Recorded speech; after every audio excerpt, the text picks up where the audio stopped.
السلام علیکم داملا حاجی مرزا. 6 سال می شود که شوهر من در بستر بیماری خواب است. یک چند مراتبه موی سرش را خودم گرفتم، لیکن آدمان میگن که اگر زن موی سر شوهر را گیرد نکاحش بریده می شود. شما از نقطه نظر اسلام این را چقدر شرح می دهید؟ التماس جوابش را همین روز گردانید. من چند بار برای همه شما اعلام کردم، باز اعلام میکنم، همین زنک ها را فتواهاشون گوش نکنید، زیرا همه اونها بی سواد هستند. هیچ کدام اونها یگان مدرسه تمام نکردند، هیچ کدام اونها یگان مفسر قرآن و محدث نیستند.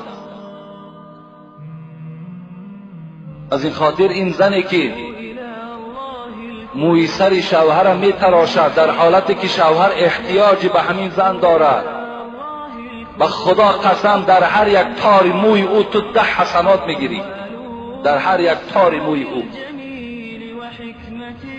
این احترام شوهر از همه بالاست. نکاح بریده نمی شود.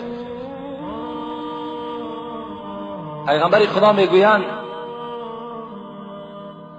اذا غسلت المرأة ثياب زوجها كتب الله لها 1000 حسنه و غفر لها 1000 خطیئه. کدام زنی که اگر لباسهای چرکین شوهر میگیرد و در یک ظرف می اندازد و با دستهای نازک خود میشوید برای احترام شوهرش، برای که شوهرش لباس تازه پوشد، او را برده دستمال میکند و در دست شوهرش میدهد، پیغمبر خدا گفت در هر لباس شستگیت 1000 ثواب در نامه اعمال نویساده می شود و 1000 خطاهای تو را خداوند کوره می کند به خاطر لباس او را شستن.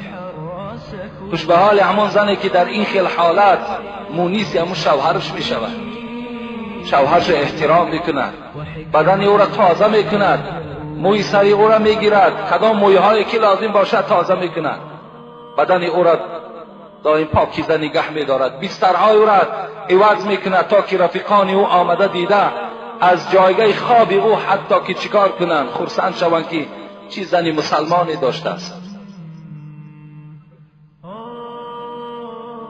پیغمبر خدا میگوید قمت علی باب الجنه فاذا عامه من دخلها المساکین.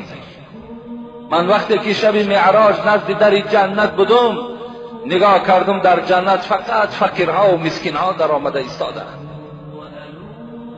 فقط فقیرها و مسکینها را خدا وارد جنت کرده ایستاده است. و کنت علی باب النار، لیکن وقتی که نزد دروازه دوزخ ایستادم، دخلها عامة من النساء، لیکن وقتی دروازه دوزخ را نگاه کردم، هر کسی که داخل می شود دوزخ فقط زنها بودند، اکثریت زنها را در دوزخ دیدیم. به خاطر چی است؟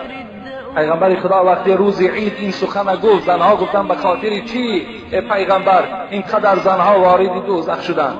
گفت زیرا شما درشت زبان هستید، زیرا شما به سوی شوهرها زبان درازی میکنین، زیرا شما فرزندهاتان لعنت میگوین، از این خاطر شما وارد دوزخ میشید.